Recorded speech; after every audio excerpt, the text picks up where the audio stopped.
The distress beacon pierced through the void, carrying our desperate plea across 17 light-years. Our world, Calera Prime, was dying. The star we'd orbited for 10,000 generations had begun its final collapse, and we had nowhere to go. We ask for shelter, our message read.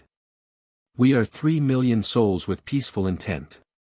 We seek only refuge until we can find a new home. I was part of the Council of Elders when the human response arrived 3 weeks later. We gathered in the communications chamber, our bioluminescent skin flickering with anxious hope. The translator hummed to life. Shelter confirmed. Prepare for arrival.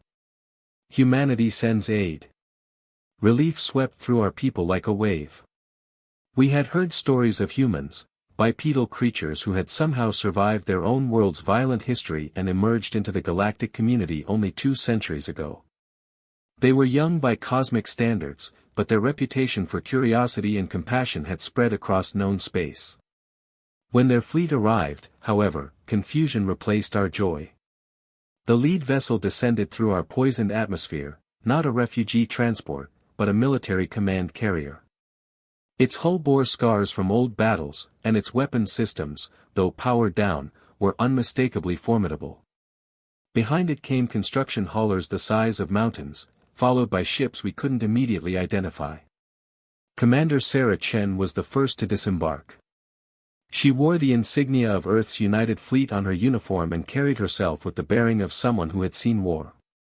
When she spoke, her voice was firm but not unkind. We received your message. Where do you need us to start? Start? I asked, bewildered. We requested shelter, not this. Chen's expression softened slightly.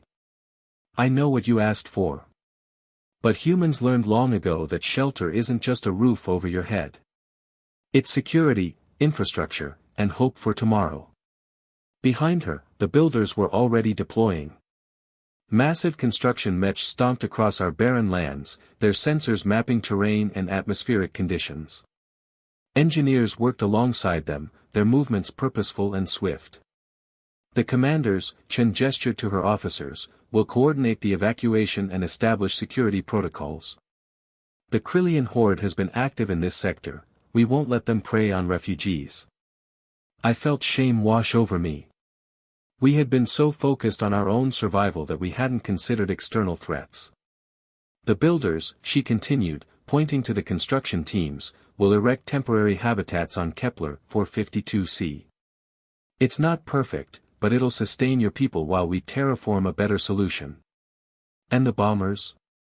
I asked, my voice barely a whisper as I watched the sleek attack craft circling overhead. Chen's jaw tightened. Those are mining vessels equipped with plasma charges.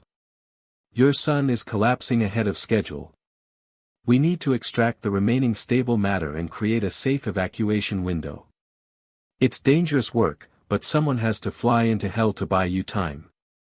As if to punctuate her words, the first bomber dove toward our dying star, its shields glowing white-hot. The pilot's voice crackled over the comm, beginning extraction run. All personnel, maintain safe distance. Over the next 72 hours, I watched humanity work with a ferocity that defied logic. Commanders turned chaos into order, coordinating the evacuation of 3 million Kellerons with military precision. Builders constructed an entire settlement on a distant world, working in shifts that left them exhausted but unwilling to stop. And the bomber pilots, those brave, reckless souls, made run after run into the star's corona, harvesting energy and matter while buying us precious time. When the final transport lifted off from Calera Prime, I stood beside Commander Chen on the observation deck. Our world was a distant ember now, its light fading. Why? I asked her. Why do all this for strangers? Chen was quiet for a moment, her eyes distant. Because once, long ago, humans needed shelter too. And when we asked, the universe was silent. We swore that if we ever heard someone else's cry for help, we'd answer, not with the bare minimum, but with everything we had. She placed a hand on my shoulder. Shelter isn't just survival. It's a promise that tomorrow will be better than today. That's what humans send. As I watched my people settle into their new home, protected by commanders, built by visionaries, and saved by warriors willing to fly into stars, I finally understood. Humans didn't just offer shelter. They offered hope forged in determination, compassion backed by action, and sanctuary built to last. And they called it humanity.